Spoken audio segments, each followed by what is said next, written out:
trustee for Europa Nostra UK, and I will have pleasure to host today's event. The webinar has been organized, I will just say a few words, and of course I will leave you in the hands of Patrick. But the webinar has been organized by Europa Nostra UK, which is a national representation of the Pan-European Federation Europa Nostra. Our main aim is to safeguard Europe's cultural and natural heritage. And you will find the link to our websites in the chat. And if you don't know us, please spare a moment after the event to have a look. And if you feel that our cause is close to your heart, please join us. Tonight, we are delighted to bring you the 9th webinar in our series of webinars showcasing recent European Heritage Award winners. You can find recordings of the previous webinars on our website. The European Heritage Awards, if you don't know, Europa Nostra Awards were launched in 2002 by the European Commission and have been run by Europa Nostra ever since. A big welcome to our members and their friends and everybody else who has joined us today. The talk will take about 30-40 minutes long and will be followed by a Q&A session. The chat is already open, so please feel free to use it for exchanging comments or writing questions. And I will ask, if you prefer, I will ask questions on your behalf after the talk, but you are very welcome. You can raise the hand and just ask the question yourself. And one last mention is that the session is recorded because, of course, we would like to share the recording afterwards. I'm joined today by my fellow trustee, Oli Don, who has kindly set up this event and will run it behind the scene. And we are very privileged to have with us today Patrick Duertin. Patrick is a conservation architect with over 20 years experience conserving and renewing the historic built environment for the lasting enjoyment of future generations. A practice director at Donald Insall Associates, and you may have noticed that we have Donald with us today, which is a great treat. Patrick leads work at the Parliamentary Estate, the Royal Household and Historic Royal Palaces.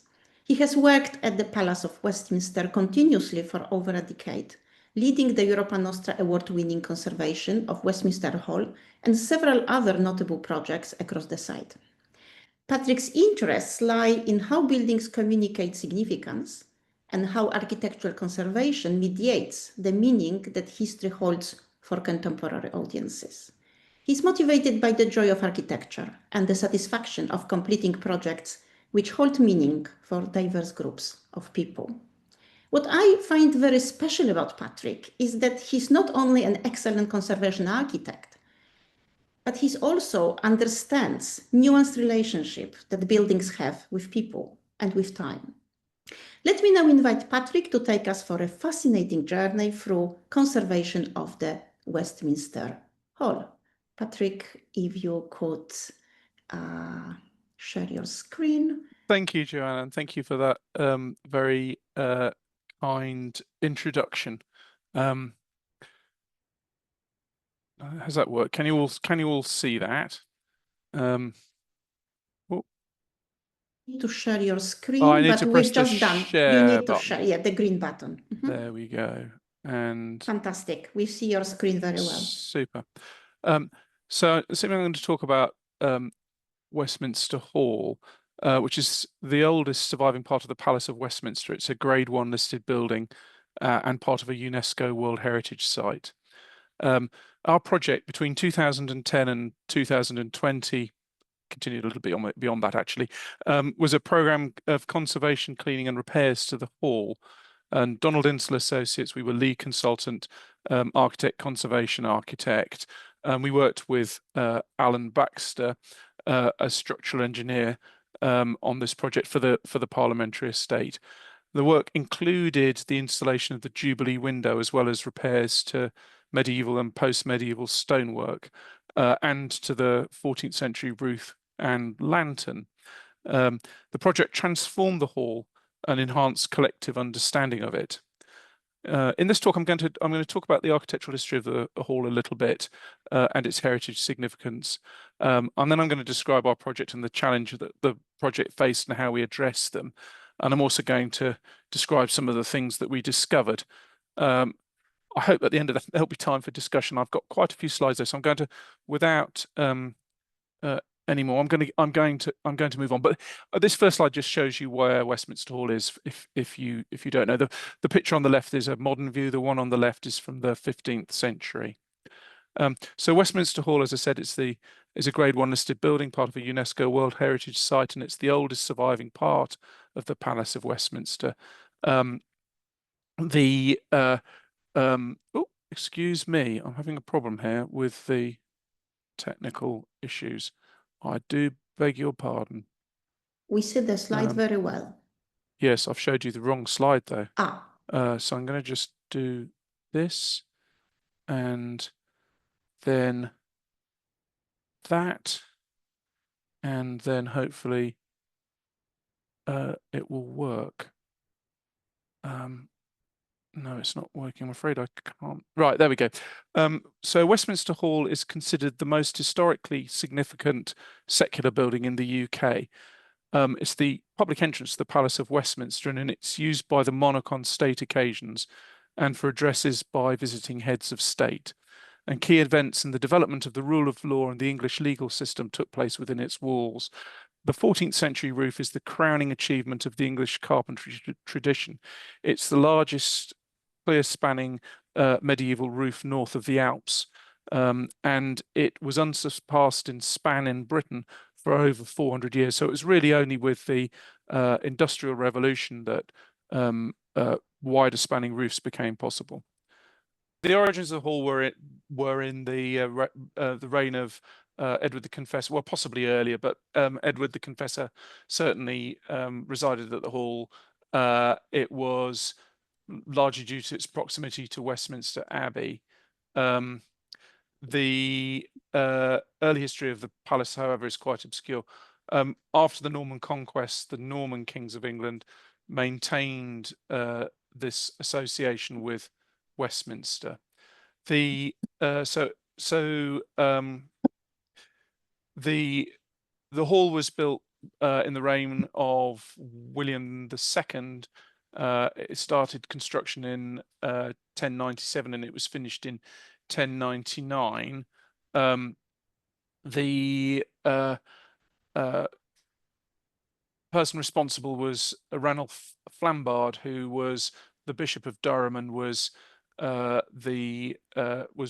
II's right-hand man, and he was also responsible for Domesday Book, which was slightly earlier for William I, and he built the walls around the Tower of London too. So this is the Imperial Palace at Aachen, which is very similar. So you've got a church with a royal church in very close to a complex of palatial buildings with a very big hall, and it's a similar sort of geometric relationship as well. And then this is the Constantine's Basilica in Trier on the left, and Old St. Peter's on the right. These are buildings of comparable size, obviously slightly earlier in date, but clearly this was the sort of inspiration for Westminster Hall. So the construction of the 11th century hall is understood in part, and behind the walls of the hall today survives substantial amounts of 11th century masonry. It was constructed largely of stone from Caen in France and Reigate stone from Kent. The main feature, or we don't understand a lot. There's a lot of things about the 11th century hall we don't understand, specifically about the roof. How the form of the 11th century roof is a mystery, and there's lots of debate about whether it was clear spanning or not. But what we do know is that the walls had a clerestory passage which allowed people to open and close shutters, presumably, which were at the windows because there wouldn't have been glass at that time. And here you can see some survivals in situ in the hall, and note that we've got polychromatic decoration here in red. There's actually a concrete pillar in the middle of this picture, which was put there after bomb damage in the Second World War. Here's another picture. This is actually inside the screens passage. At one point, we were able to I'm inside it, and you can see again polychromatic decoration, and this dates from the time of Henry III. Right now, the main thing about the history of the hall was that in the early medieval period, monarchs were peripatetic, and so they went between Westminster, Winchester, and Gloucester. I think it was from memory they were at Winchester at Easter. They were at Westminster at Christmas, and in Gloucester at can't remember the other one. So that was how and the curia who were the court effectively followed the king. That started to change as the sort of functions of the sort of legal functions, the diplomatic functions, the functions of government developed in through the medieval period. That started to change a bit. And some of those functions started to stay behind, and then generally they stayed in Westminster. Magna Carta here on the left stipulated that there should be two courts, which was the Court of Chancery and the Court of Exchequer, and sorry, I've probably got that wrong. The Court of King's Bench, and can't remember which courts they were. Can't see my notes. And the Court of King's Bench was required to be in one place under Magna Carta, and that place was Westminster.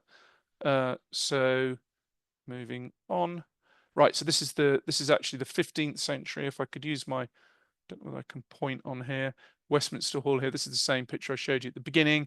Here you can see the Chapel of St. Stephen. That's the Exchequer Court building there, the Jewel Tower here, and obviously Westminster Abbey here. This is a 15th century view. At this point in time, the House of Commons sat either in the Abbey Chapter House here or in the Abbey Refectory. The House of Lords was over here, sometimes in Westminster Hall, other times in other buildings on the other side of what is now Abingdon Street. The palace was, so this part of the palace over here around the hall, which had the legal and administrative functions, the treasury, the rest of it, the exchequer, was known as the Great Palace, and this part further to the south was the Privy Palace, which was the king's private residence. Moving on, right, so there were various attempts to sort of rebuild the palace after the Norman period. They came to various monarchs started them, notably Henry the Third, who rebuilt part of or rebuilt the abbey and parts of the palace. But by the end of the 14th century, the Palace of Westminster was more or less dilapidated, and at that point, when Richard II assumed the throne, Richard was only 10 years old when he assumed the throne, and he was in his minority. There was governance was, or Britain or England as it was ruled by regents who were basically his uncles, and he resented this. When he became king, he suppressed his barons, extorted money from them, banished some of them, and one of the things that he did was he suppressed the rights of the City of London, and then had the corporation buy them back, which made him a lot of money from that. And with that money, he set about rebuilding the Palace of Westminster, and the main part of that project was, or it started with, Westminster Hall. So the first part of his rebuilding of the Westminster Hall was actually to create medieval statues of kings, which were at the southern end of the hall, so where the king's throne was, and it was really like a reredos in a church. He had behind his throne, there were arrays of statues in niches. We're very fortunate that a number of these still survive. 6 of them are today still in the hall. You can see them here. From 1390 1907, he started rebuilding the hall, replacing the roof. We know that the works comprised works of masonry, which were entrusted to Henry Everley, who was his master mason, and the design of the roof was Hugh Herland. However, we've got a number of other names of masons who worked on the hall, and essentially what they did was they enclosed all the 11th century clerestory passage. They repositioned all the windows. They stiffened up the walls by filling what had previously been the voids of that passage with solid masonry, built flying buttresses on the outside, and then were able to create the hammer beam roof, which as you can see in this photograph here, the hammer beams are terminated with angels, and the reason I showed you that picture of the Wilton diptych, if you remember, with angels on it, is because this was all about establishing Richard II's divine right, so that you have above you have heavenly judgment, and below you have secular judgment in the form of his divine right.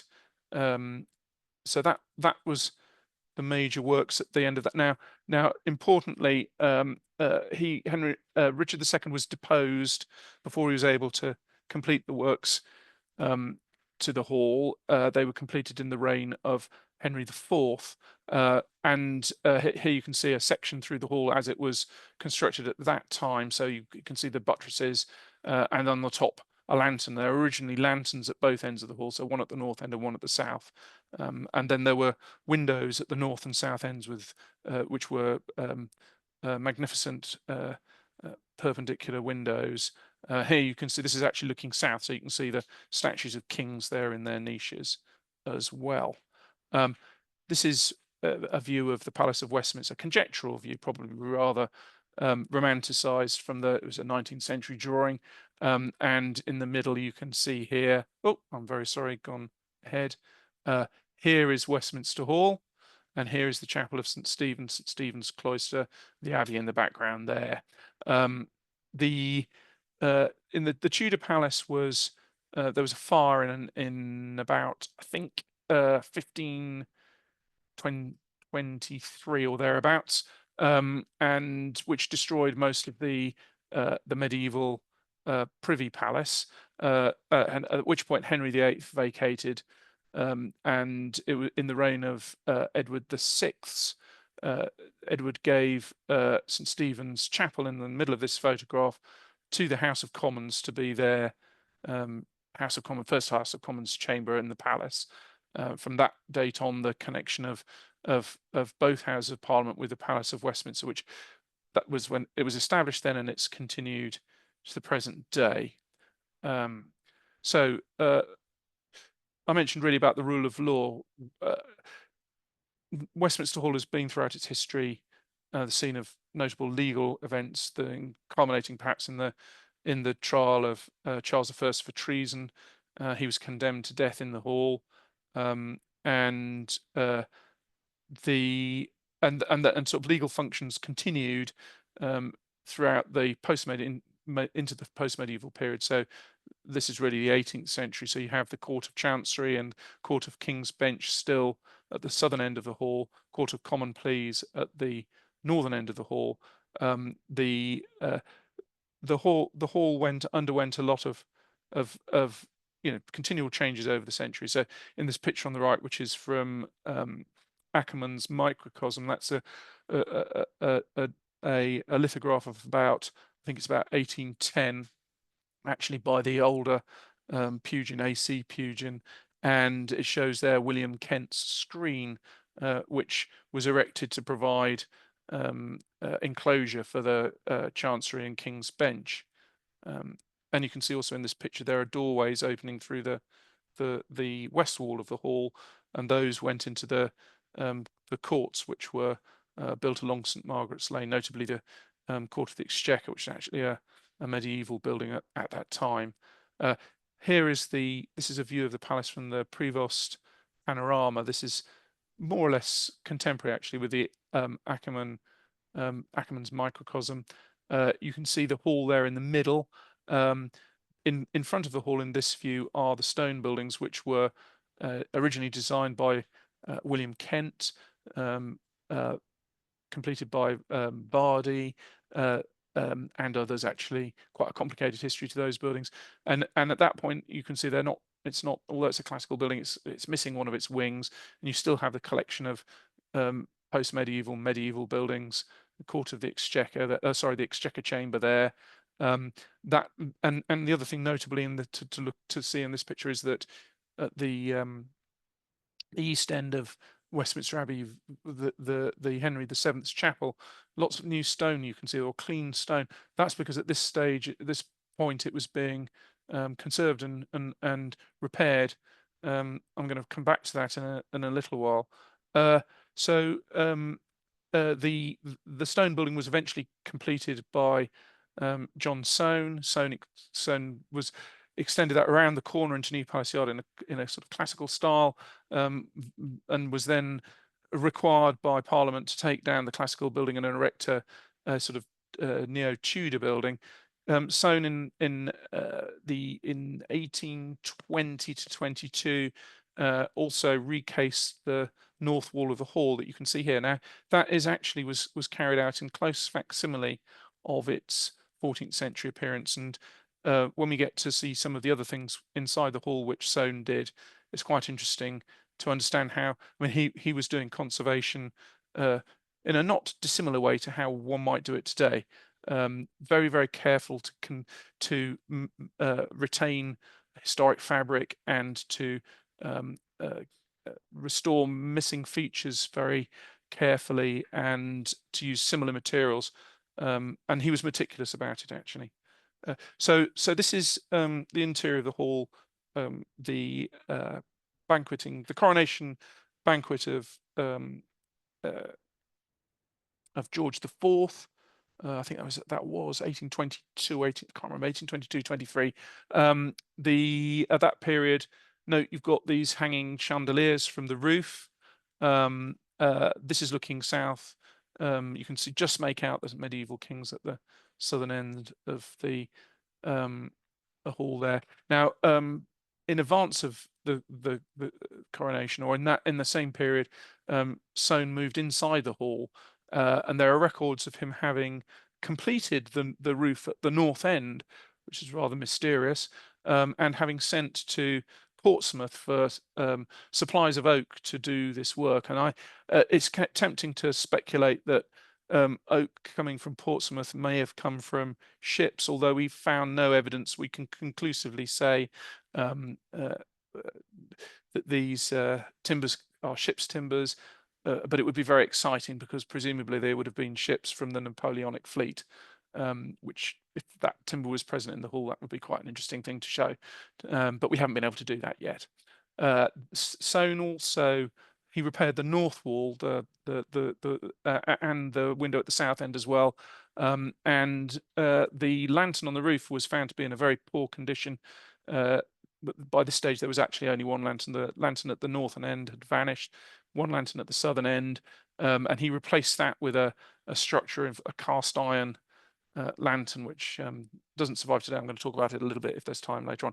Right, so in 1834, there was a major fire which destroyed a substantial part of the Palace of Westminster.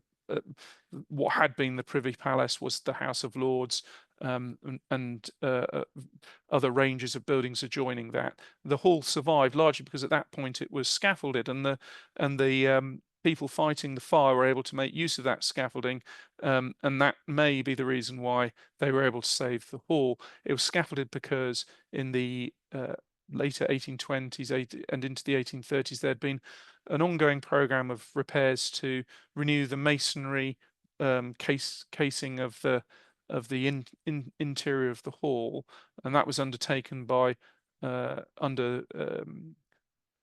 Smirke was the architect who was appointed by the Office of Works to do that for this work, and Smirke refaced substantially the interior of the hall. The only part that wasn't was the upper parts of the north wall, which I'm going to come to in a little while. And he used Huddleston stone, which is a dolomitic limestone from Yorkshire. Dolomitic limestones were used in the medieval period. So the Reigate stone with which most of Westminster Hall was used doesn't survive very well. So by the later Middle Ages, it was being specified that it shouldn't be used for royal buildings. So perhaps the fact that he selected to use that stone was because he was aware of this history. There is an amount of evidence to suggest that Smirke was very his approach was antiquarian. He seems to have replicated a lot of details of the stonework, the surviving medieval stonework, and he retained quite a lot of actual medieval stonework, particularly to the window surrounds. Right, I've gone on too much about that. So this is a view of the one of the earliest photographs we have of Westminster Hall. So the Palace of Westminster was rebuilt between 1839 and 1869. Charles Barry was responsible for that, assisted by Augustus Pugin. Barry's palace was constructed from the river back towards the Abbey. So Westminster Hall was one of the last parts of the palace that was rebuilt or incorporated in the new palace. Charles Barry made substantial alterations, creating this doorway on the left you can see here, which goes through to members' entrance, is still there today. But most importantly, he demolished most of the south wall, created the Great Arch, which goes into St. Stephen's Porch, which was part of the new palace. And I've seemed to have lost control of this. And the south steps, which you can see here. Now, these were all quite sort of radical changes to the hall, and really changed it from being a room into being an entrance, a passageway. And that's how it's very much presented like that today. And note here, you've got these doorways on the west side of the hall, which still went to the law courts, because they were still there at this time in the stone buildings by Kent. Later in the 19th century, so this is later 19th century, so in the 1880s, the law courts relocated to the Strand. Soane, Kent's buildings, and the medieval Exchequer chamber and various other structures which were there were all demolished, and Westminster Annex was constructed. Westminster Annex survives to this day. So if you look at if you stand in Margaret Street and you look across the palace, on the flank of of Westminster Hall, you'll see Westminster Hall Annex, and this was by John Loughborough Pearson. Pearson also made changes inside the hall, notably the construction of the west steps, which you can see here, the northwest steps, and he also recased the walls internally, or the west wall below the level of the frieze. He took away all of Smirke's Huddleston masonry and replaced it with Ketton stone, as you can see here. And in some sort of Gothic revival manner, recreating what he imagined 11th century masonry might have, or earlier medieval masonry might have looked like, whereas Smirke had actually been very careful to replicate 14th century masonry. Perhaps that's all I can say about Pearson. And then throughout the 19th century, there have been a lot of failure to grasp with the fact that the roof was actually in very poor condition. Barry had wanted to take it all down and raise it all by 10 feet so that it fitted in with the proportions of his building. That didn't happen for reasons of cost. In 1913, it was discovered by Frank Baines of the Office of Works that the roof was in danger of collapse, and Baines wrote a very lengthy, painstakingly studied the construction of the hall and came up with actually a very clever system to reinforce it all with steel structure. And this was all executed between, I think he finished in 1922, and he was able to, by doing this, keep 80% of the surviving medieval joinery roof, and really saved Westminster Hall, because at that point there weren't trees big enough to construct a clear spanning roof. So had other solutions would have involved a completely different roof of modern design in its place. So we really owe the survival of the roof to Frank Baines.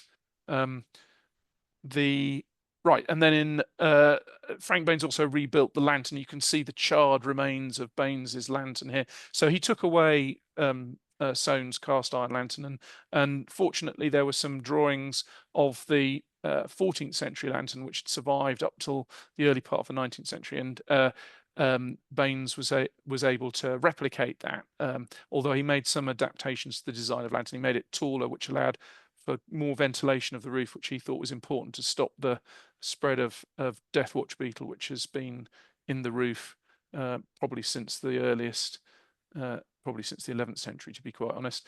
And so this is 1941, the night of 10th, 11th of May 1941, which was the last major air raid of the Blitz. And I think about 3,000 Londoners were killed on that night. 3 people in the Palace of Westminster were killed. The House of Commons was destroyed. The firefighters decided, or the decision was made, to save Westminster Hall, knowing that were they to do so, they wouldn't be able to put out the fire in the House of Commons. They felt that Westminster Hall was more important than the House of Commons. You can see in this photograph also the damage to the Henry VII's chapel there, and Westminster Abbey across the road.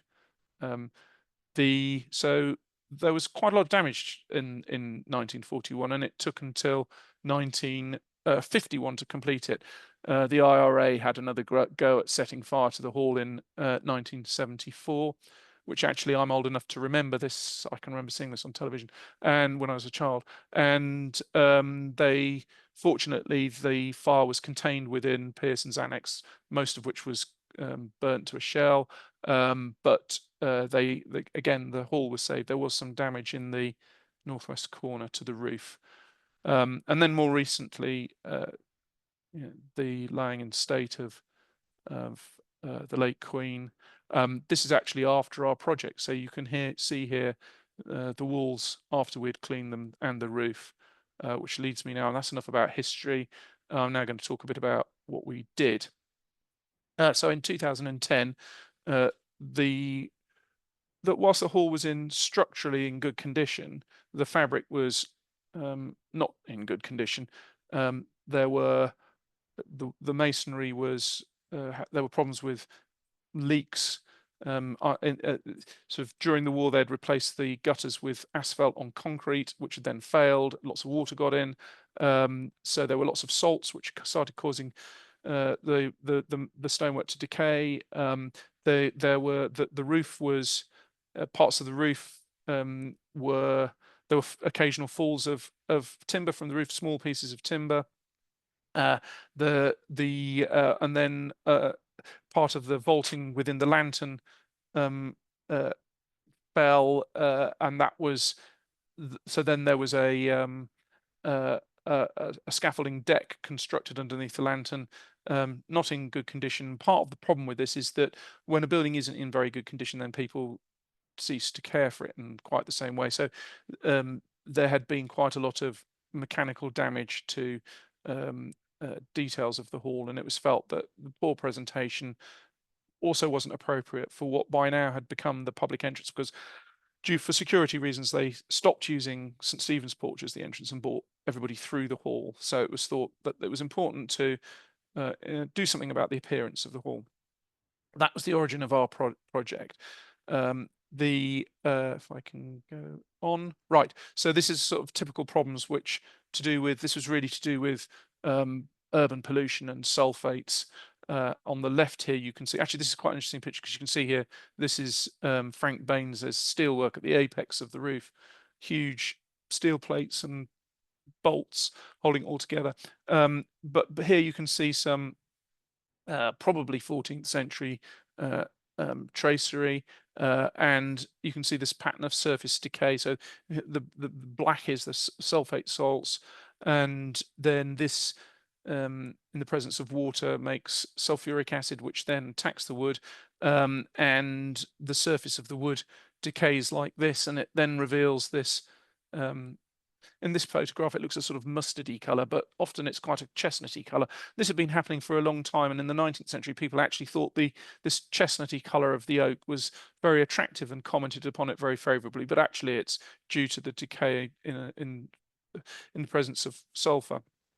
On the right here, you can see that's a dolomitic limestone, and that sulfate attack of dolomitic limestone is quite distinctive, the way that falls apart. So that a lot of the stonework, and bear in mind that's a piece of internal stonework, not external. So you can see what the problems were. What was I going to say about this other than that? Oh yes, so we undertook a load of surveys, and actually Donald was involved with this, and I can remember Donald was very interested in the angels because he thought the wings were a bit awkward, and indeed they are. And when we got up there, we discovered that actually what appeared to be, from the ground, you look at it and think, well, that's a medieval angel. Actually, there have been a long history of changes to them, and the wings clearly aren't the original wings because they're held on with wood screws. Whether they're from the Baines restoration or whether they predate that, it's possible they could be 19th century, but they aren't the original medieval wings if the angels indeed had them. But curiously, similar wings are shown on the earliest illustration. So that's a bit of a mystery. We don't quite know what it is with the wings of the angels. And then, so our project was basically in phases because one of the requirements of the brief was that the hall had to stay in operation and throughout the work. So it was phased. In the first phase, we did a lot of trials to establish appropriate cleaning techniques, and we ended up using Artemundit, which is a Remers product. It's basically a latex base material that you paint onto the stonework, and it contains potassium hydroxide, and then that you let it cure, and then when you pull it all off comes the dirt and salts and things from the wall. And this was quite useful actually because it dealt with a lot of, it worked on several different stone types, and it removed various different types of deposits, because we got, as well as sulfates, we had a lot of grease from where people had touched the walls, and there was also previous attempts at conservation treatments, which included a lot of shellac which had been applied to things, and the shellac came off with this too. The problem with the shellac was that it had gone to a very sort of very, very dark brown color, and also potentially was trapping moisture in the stonework. So then we moved on to the north wall.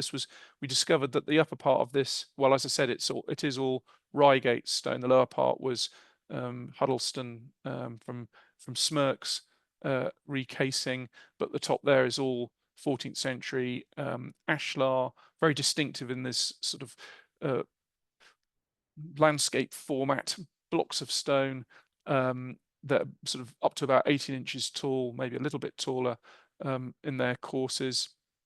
A long history of changes and alterations and things that we found here. And generally, as I said, structurally in good repair.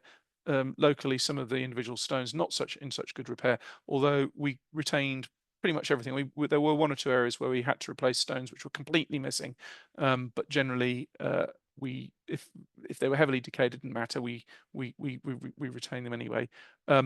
The condition of the stone was notably bad at the bottom of the wall because of the damp from the gutters and generally the environmental conditions, which are not so good. When you got up the wall, we were surprised to discover we had stone. This is 14th century stone in really quite good condition, with here's the sort of original tool surfaces, mason's marks. So we were very careful how we conserved this. So Wessex archaeology. I forgot to actually mention that some of the people that helped us with this. So the contractor for this was Skillington Workshop and David Carrington, and and David Odgers advised us. We had Wessex Archaeology who did a lot of the recording, and we also had Dr. David Jefferson, who was our petrologist. Nicola Ashurst advised us for a while. I think I mentioned David Odgers already. So we had quite a lot of specialists looking at this, and then so we consolidated. We sort of very carefully cleaned all of the stonework, consolidated bits that were loose, repointed it, sort of used nano lime to stabilize the surfaces, which was sort of still there on the friable side. We consolidated those, and then we very carefully protected the edges of original surfaces by with a lime mortar, just so that the edges were protected. And this is the completed north wall. Part of the work was installing the Jubilee window. This was the gift of both Houses of Parliament to the Queen on her for her Diamond Jubilee. So that was designed and made by John Raintians. You can see here actually on this picture on the 14th century Reigate stone on the left hand side there, you can see that black mark here. That's where the IRA set fire to the roof. And then moving on. So the second phase was the other elevations, and these were, here you see Robert Smirke's Huddleston masonry, which is, I think, very close to the 14th century. I think he was using the same sort of modules of stone in order to replicate the 14th century appearance of the hall. And this is Barry's archway into members' entrance. This included the other walls included rather more carved enrichments than there were on the north wall. So these were again, David Odgers assisted us with this. These were all sort of cleaned with soft brushes.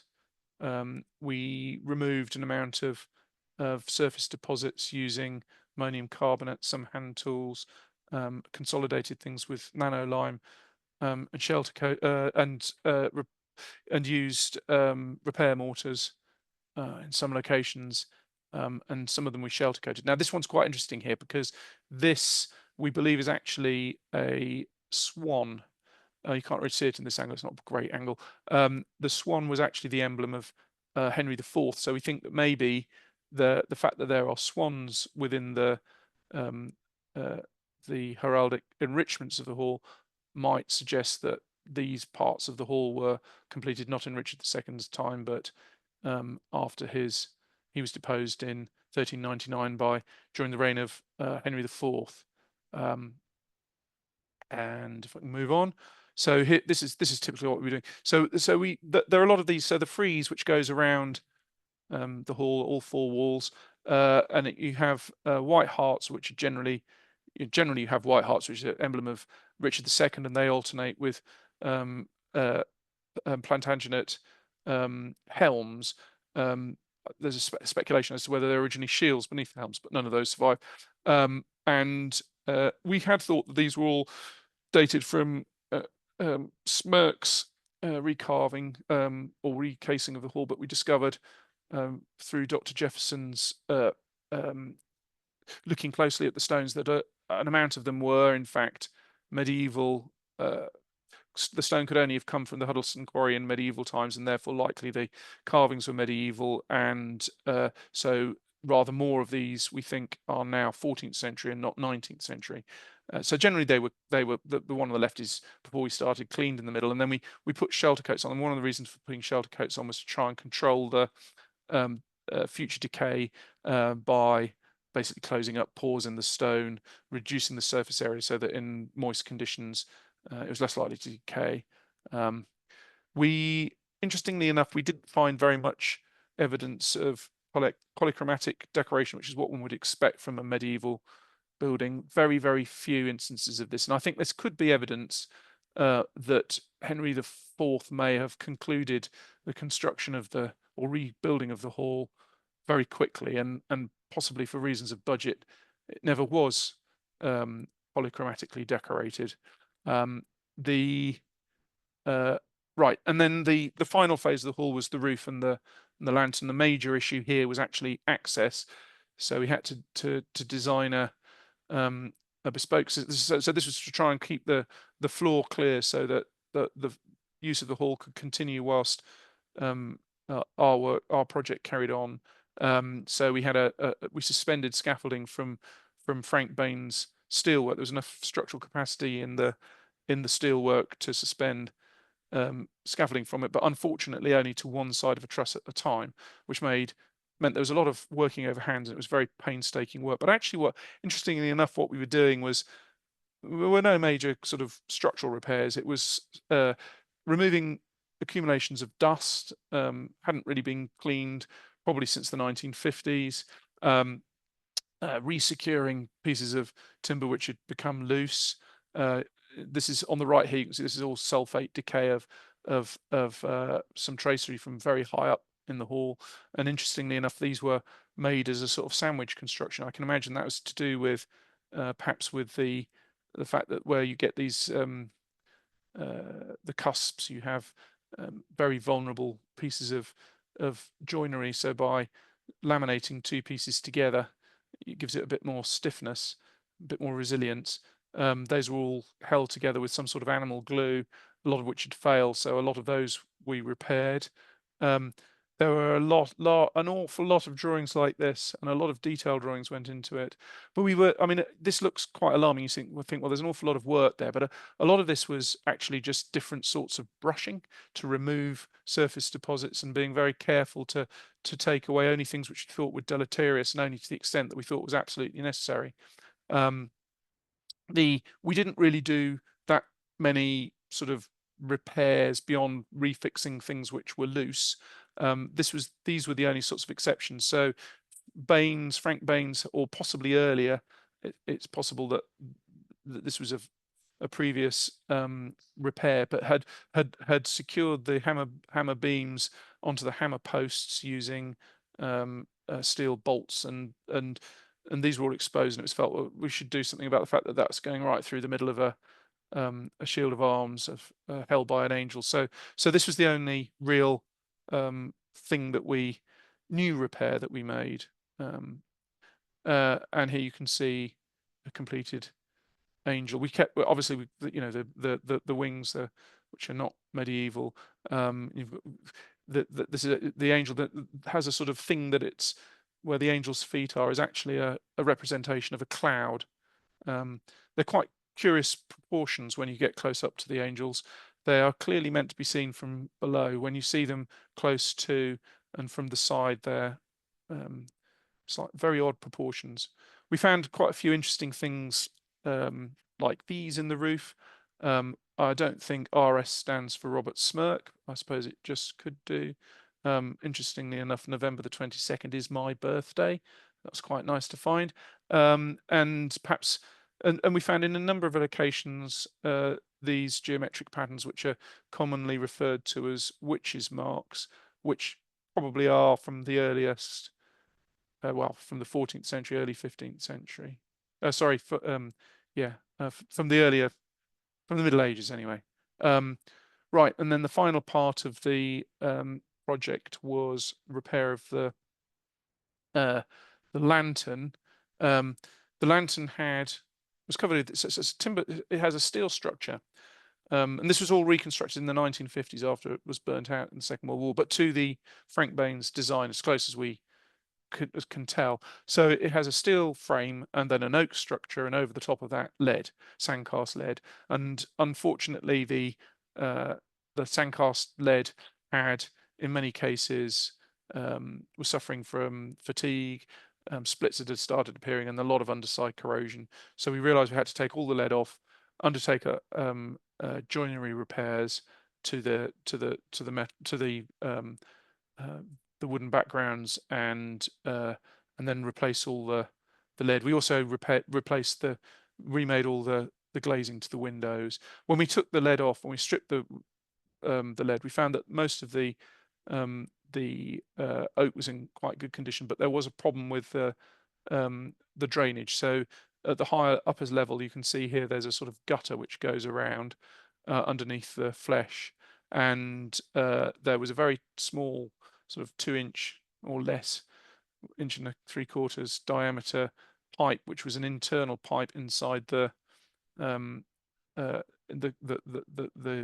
construction of the lantern, and those had all blocked, and this had exacerbated the problems with corrosion. So we redesigned that to try and minimize the amounts of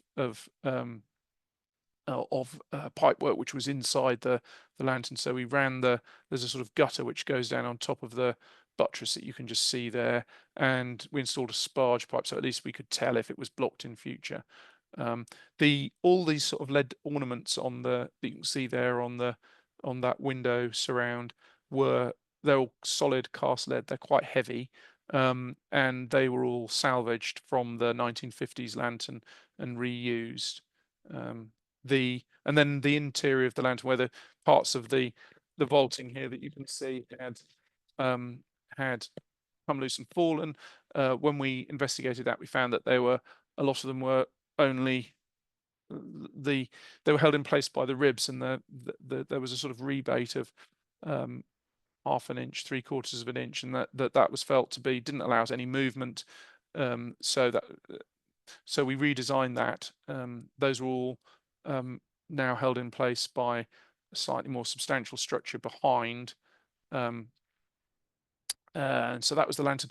This is just the sort of Soane's cast iron lantern I find quite interesting. That's a model of it, which is in the Soane Museum that you can see in the middle. And on the left there is a drawing from, I forget who did this, it was Carter or I can't remember, but an antiquarian drawing which is in the British Museum, showing the 14th century, what's known of the 14th century lantern. So you can see there is a consistency in the design.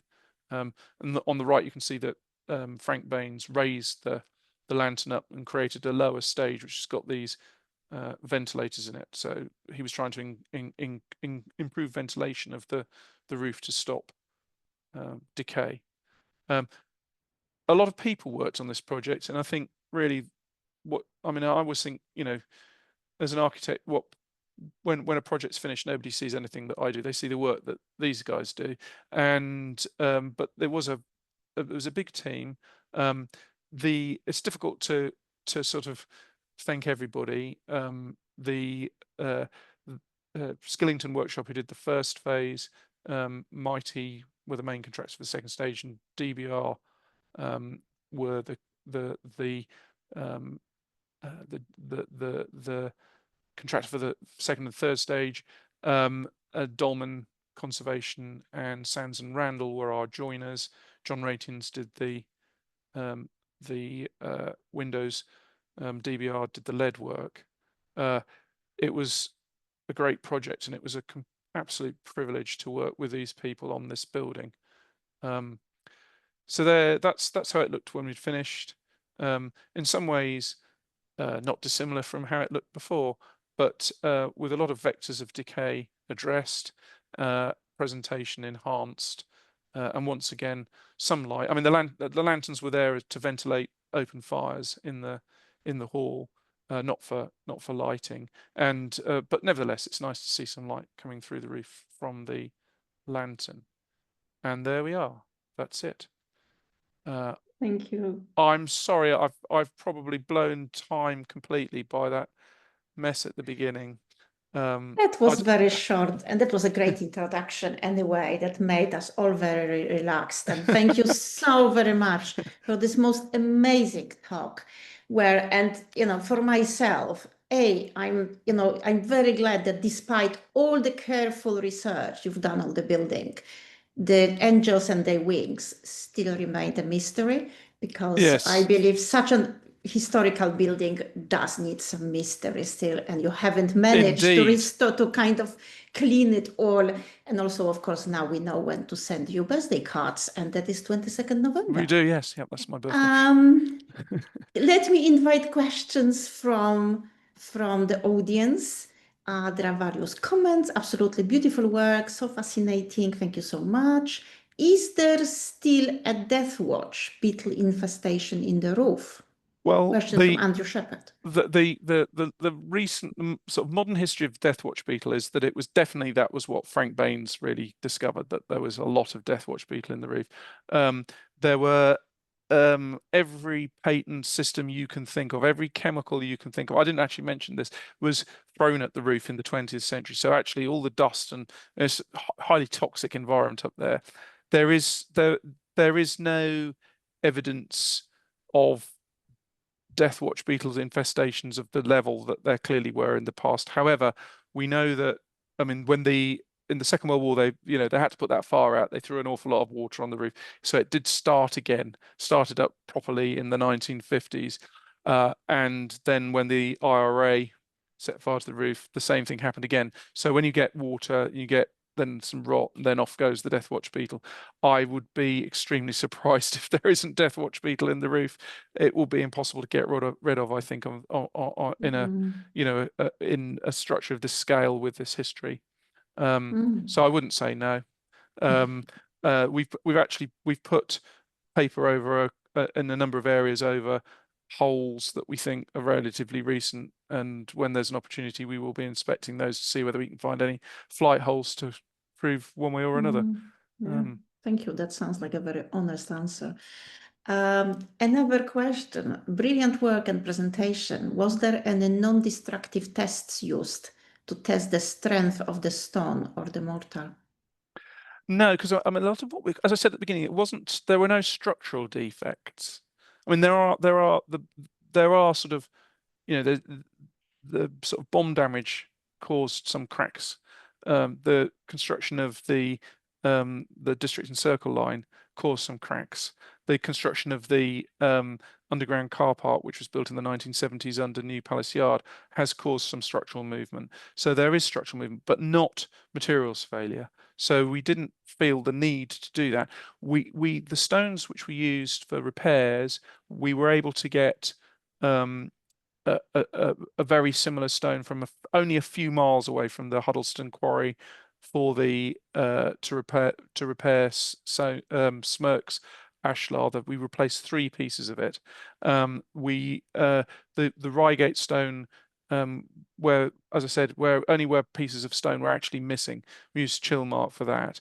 They were, but we weren't actually replacing very much. And when we came to the, yes, I mean there was an amount of oak replaced in the lantern, and that was English oak. So there wasn't the need to do a lot of materials testing. We were replicating what we already had. Okay, another question. We have a couple more questions. Oh, is Adrian's here? Yes. Hello, Adrian. Can I ask you the question before Adrian? Yes, yeah. And despite the importance of, and this is from Alex, despite the importance of Frank Baines' steel structural work, was there a temptation to remove and try to restore to the original timber structure, or was that simply not possible?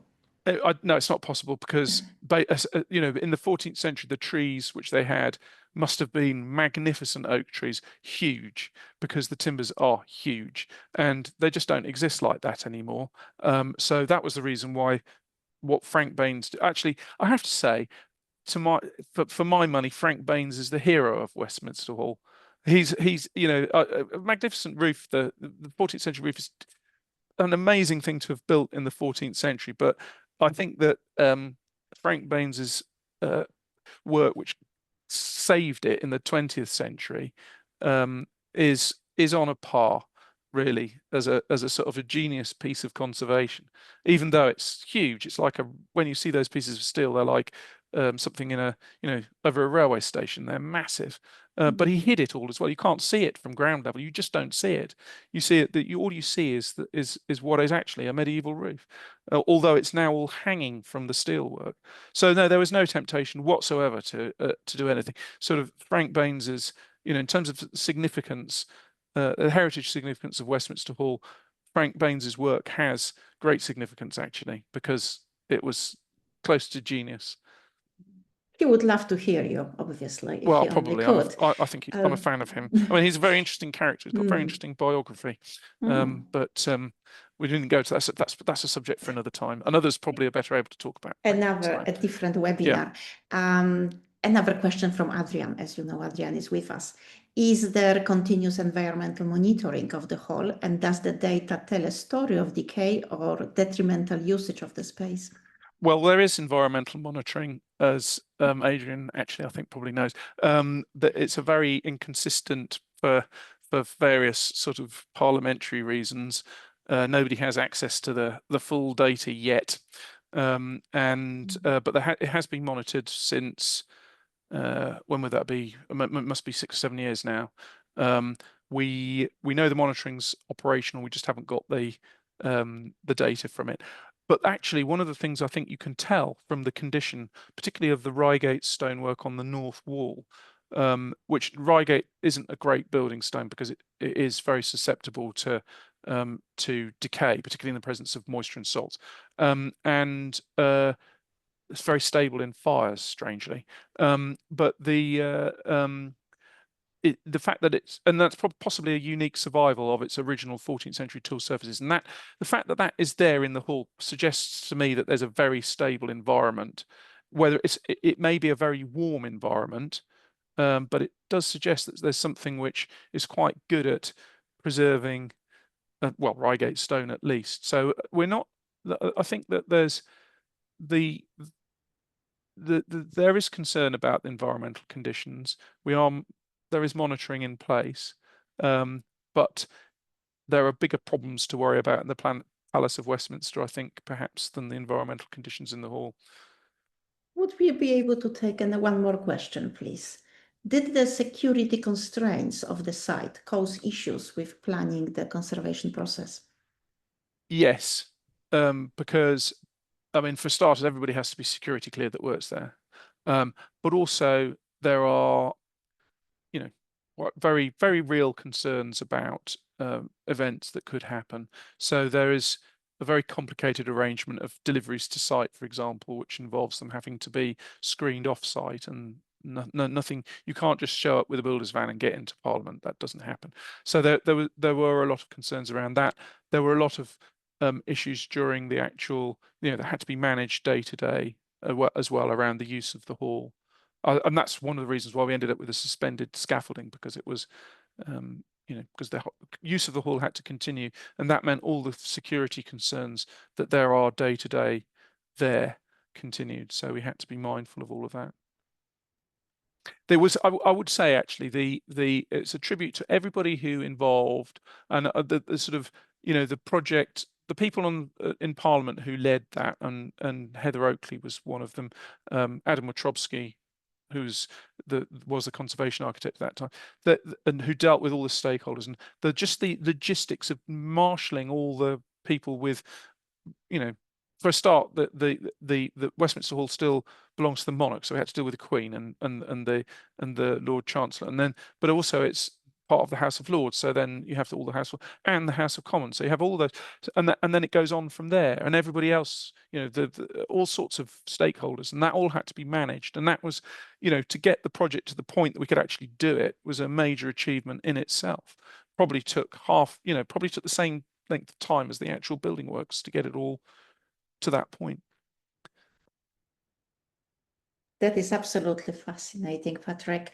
Thank you so much. Thank you. It's been a pleasure. I'm sorry, I sort of ad-libbed it all. So I hope I would have had more facts and figures had I been able to. We've had lots of facts and figures. Thank you so much. Let me draw our attention to the fact that the talk has been about a project submitted to and awarded with European Heritage Award.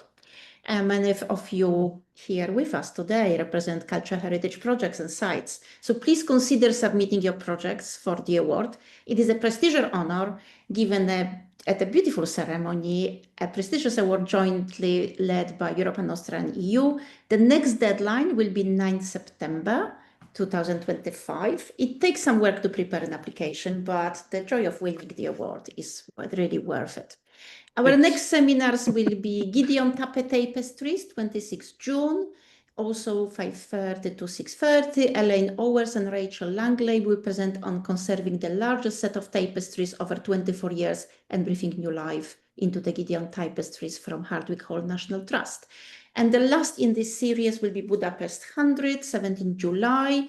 Barbara Shi shares how Budapest 100 strengthens urban communities, raises awareness of heritage and current environmental issues. I hope you will be able to join us again.